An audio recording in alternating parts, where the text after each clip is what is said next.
sure we're almost there. Something just doesn't feel right about this whole thing. Yeah, I'm just not sure about this. Well, look.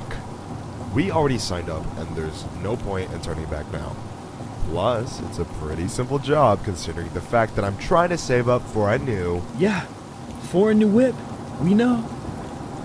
Didn't mean to flex how much more money I have. Huh? You and your whopping bank account total of $5,000? Yeah, okay. 5,000 more than you're rolling with. Oh, really? Me and you both know, bro. Ugh, can you guys shut up already? And I think that's the place. Yikes, looks like Todd's house. This place really did go downhill. Huh. Yep, guess so.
Oh, it smells so bad in here.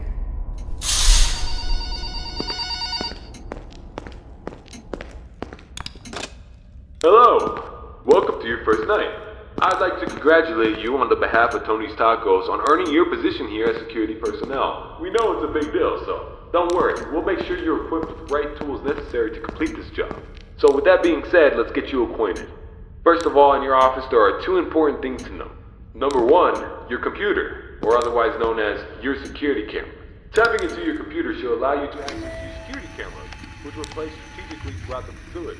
I do want to tell you though that these security cameras do not cover every inch. I mean, there are plenty of blind spots. Two important blind spots actually lie right outside your doors. This means that you won't be able to see outside of your doors if they are closed. Now, this brings us to our next important piece of discussion. Your blast doors. These were installed primarily for your security.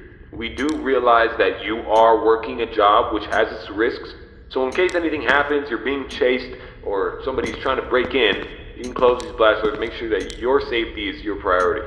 Now, these blast doors aren't anything to play with. They're not toys. They are highly dangerous if you stand underneath them. They will close on anything, so anything that's standing in its way, you can say goodbye to it.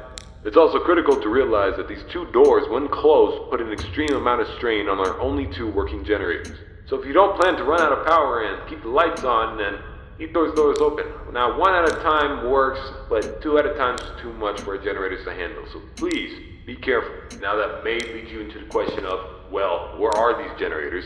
I mean, if they do break down, is there anything you can do about it? Yeah, you can. We trained you on how to repair them, so let me tell you where they're located. Within your office should be a newly installed flat-screen TV, which displays a digital map of the entire restaurant. This is going to come in handy whenever you need to locate something. Now there should be alarm lights installed on that TV screen. These alarm lights will only enable whenever there's a malfunction or a shutdown of any sorts. So if a generator were to accidentally break down at some point, an alarm light should go off telling you exactly where you need to go to fix it.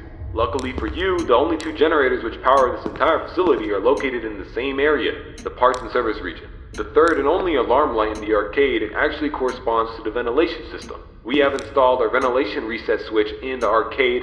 I know it's unconventional, but our engineers decided that was the best spot for it. Knowing where the ventilation reset switch is located will be the deciding factor between life or death. The cons about purchasing an old abandoned pizzeria is that everything around is pretty much historic. I mean, they're antiques, so your ventilation system sucks. Sorry to break it to you, but you're gonna have to reset it every once in a while. And since all the doors are locked here, you're not gonna have an extra airflow of air anytime soon. Oh, and there's one more thing I forgot to mention within your office.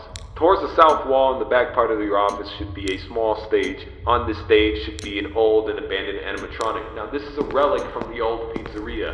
If you're not good with puppets or anything of that sort, then you can keep the curtain closed. I mean, if you don't want to see it, make sure it doesn't see you. Am I right? And that brings me to my next point. There are a variety of other abandoned animatronics left over from the other pizzeria lying around here. This includes the front stage, parts and service region, the warehouse, you name it. There's at least something that we can salvage there. Not to worry, these animatronics are shut down, so there's no source of power anywhere within their rigs. So between me and you, there shouldn't be another incident. But that about covers it. It should be a very smooth night, uneventful. You should be able to get accustomed and acquainted with everything, and I hope to see you tomorrow. You have a good night.